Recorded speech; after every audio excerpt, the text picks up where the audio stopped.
azul lá de cima, o mundo é vermelho na China. O mundo tá muito gripado, o açúcar é doce, o sal é salgado. E as lideranças, o que elas vão ter que desenvolver mais em termos de habilidades assim para lidar com o virtual? Bom, a primeira coisa é que elas vão ter que aprender a largar o osso, né? Porque elas vão ter menos controle, elas não vão ter mais o controle visual, tá? E não vão ter a mesma atenção sobre o seu ego, né? Eu me lembro que o meu primeiro trabalho de escritório no Sul Brasileiro, há anos, o cara me contou que um dos teus antecessores, o cara que tinha sido gerente de RH antes de tu chegar, e ele adorava o nome Gilberto. Então, tinha no escritório, tinha 60 funcionários e 5 eram chamados Gilberto. Então, ele adorava, é o seguinte, é que ele ficava numa mesa, era um escritório aberto, tá? Não tinha divisória. Ele ficava numa mesa na ponta do andar, né? E ele ficava atrás dos funcionários. Fisicamente, em vez de ficar todo mundo virado para ele ficava atrás, porque aí as pessoas não sabiam se ele estava observando a um ou a outro. As pessoas se sentiam observadas o tempo todo, porque elas não sabiam se o cara estava ali olhando ou se ele tinha ido no banheiro fazer xixi, né? Então, e aí, quando ele falava Gilberto, voltavam 5, assim, viravam para ele dizer qual dos Gilbertos ele tinha chamado. Tá? Então, essas situações desaparecem. Né? Desaparece a satisfação de ego que esse cara tinha de ter essa sensação de controle e de ter a atenção de que quando ele chama, 5 pessoas se voltam para ele. Né? Então, isso tudo desaparece. Os gerentes vão ter que aprender a largar o osso, a controlar menos, a usar outros mecanismos de controle, a ter mecanismos de controle que são, na verdade, sobre a informação, o resultado do trabalho, e não o controle visual de enxergar quem está fazendo o quê, se o fulaninho está na sua mesa, ou se o Joãozinho e a Mariazinha estão de pé ali conversando há 5 minutos no canto da sala. Isso tudo ele não tem mais. Ele não tem nem como controlar se o Joãozinho e a Mariazinha estão conversando via vídeo, os dois, porque ele não está monitorando o vídeo de todo mundo. Ele vai ter que aprender a trabalhar com menos controle, ou com controle de outra forma, né? Porque eu já conversei com alguns gestores que dizem, não, mas isso aí não tem que haver controle, é preciso que haja controle. Sim, mas tem que ser um controle de uma forma diferente, através de relatórios, né? Relatório de progresso, coisas geradas automaticamente pelo software, de repente, você pode ter assim, o cara produziu tantas coisas em Word, ou, em Excel, tal coisa, e no final do dia tem um download daquilo que foi produzido naquele computador e é emitido um arquivo disso para o chefe em algum lugar. É uma forma de controle. Não é muito eficaz, talvez, porque aí o chefe vai ter que efetivamente revisar tudo que foi feito diariamente. Também é cansativo para o chefe, porque ele recebe isso no final do dia. Aí ele tem que reler tudo. Mas, ele enfim, vai ter que aprender a trabalhar por resultado. Exato. Talvez muitas chefias não saibam, nem elas próprias, porque o seu chefe não trabalhava também por resultado, Exato. né? Trabalhava por atividade, por tarefa feita e não por resultado atingido. Então, a organização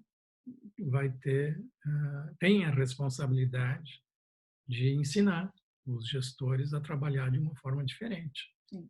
Mas voltando às habilidades que ele vai precisar, então, diante do que tu está dizendo, eu vejo a análise é uma delas, né? Analisar a informação e tal, que muita gente justamente não trabalhava com essa coisa do controle via informação, vai ter que Uhum. aprender isso, né? E a empatia e o conhecer o funcionário.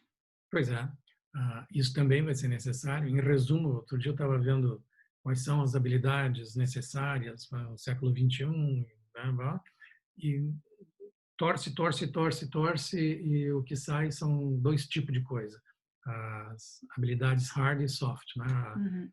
Pensamento crítico, capacidade de análise, raciocínio, todo esse lado racional é preciso, cada vez mais, porque é preciso saber interpretar dados, Uhum. né? Enfim. Mas é preciso também as habilidades emocionais, né? Empatia, né? Comunicação, saber escutar, né? Uhum. Saber ser claro na comunicação quando você que está falando, né? Uhum. Enfim.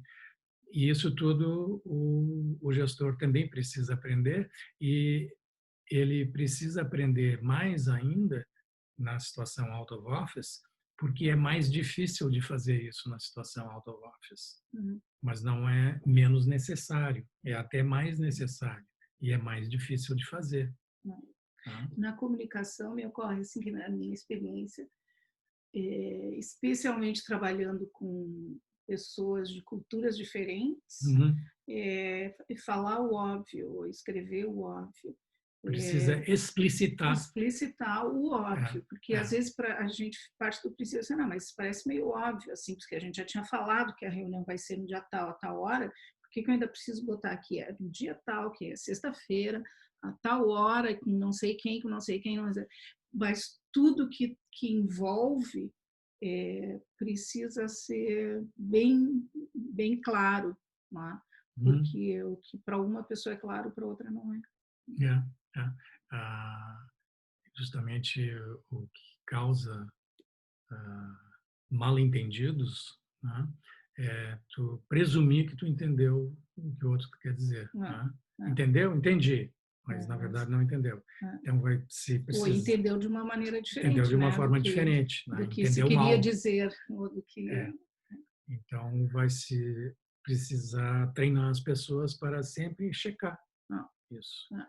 E eu vi Entendeu? Então repete o que eu falei. Eu vi num desses webinars um aspecto assim de que as chefias vão precisar conhecer muito sobre a tarefa para poder distribuir, né, a tarefa. E eu vejo que isso é um pedaço, mas o outro pedaço que é mais importante é conhecer muito bem o funcionário, que assim, para que as duas pontas são importantes, assim, que é essa tarefa, mas para quem eu vou delegar essa tarefa, né? Que pessoa tem condição de fazer essa tarefa, ou tem condição de fazer essa tarefa com o meu apoio XYZ. Na verdade, a situação pede um redesenho do trabalho, né? Coisa que era moda nos anos 50. E de lá para cá, ninguém mais faz. Quando precisa fazer... O OIM? Organização e métodos. E agora, quando precisa fazer, traz uma consultoria que vai fazer. Né? Só que essas consultorias, em geral, elas têm um enfoque unicamente racional e não levam em conta as necessidades emocionais das pessoas. Né? Então, elas ficam ali com os cronômetros, vendo tempos e métodos, né?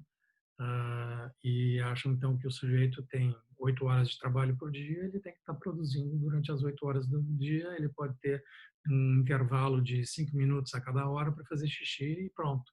E, na verdade, a vida não é assim. Tá? Ninguém aguenta trabalhar assim. Tá? Quem trabalha assim pode ser substituído por um robô e deve ser substituído por um robô. A vida é mais complicada do que isso. E vai ter que se repensar justamente quais tarefas devem ser feitas por quais pessoas, e vai se precisar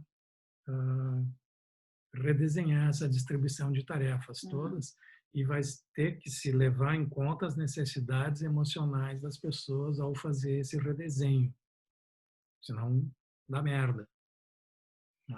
E também, assim, quer dizer, isso não vai ser verdade para tudo, né? Óbvio que o trabalho out of the office vai ser mais para algumas funções, quer dizer, Claro. obviamente tem Fábrica, muita coisa, muito trabalho das organizações, mesmo uma fábrica vai ter coisas que podem ser feitas fora do escritório, mas o percentual de trabalho que vai ser feito fora para uma fábrica é uma coisa, do que se for para uma empresa de uma consultoria de publicidade, por exemplo, uma empresa de publicidade. o setor de serviços pode ser todo out of office, basicamente. O setor de apoio administrativo das empresas pode ser out of office, mas a produção em si não. Não. Tá? E tem funções de apoio que estão diretamente ligadas também. Que precisam estar lá, serem vivenciadas. E você não pode supervisionar a qualidade sem, de vez em quando, passar pelo chão de fábrica. E, de novo, estou falando óbvio, mas é que eu acho que é importante a gente estabelecer o óbvio. Claro, né, exatamente, exatamente.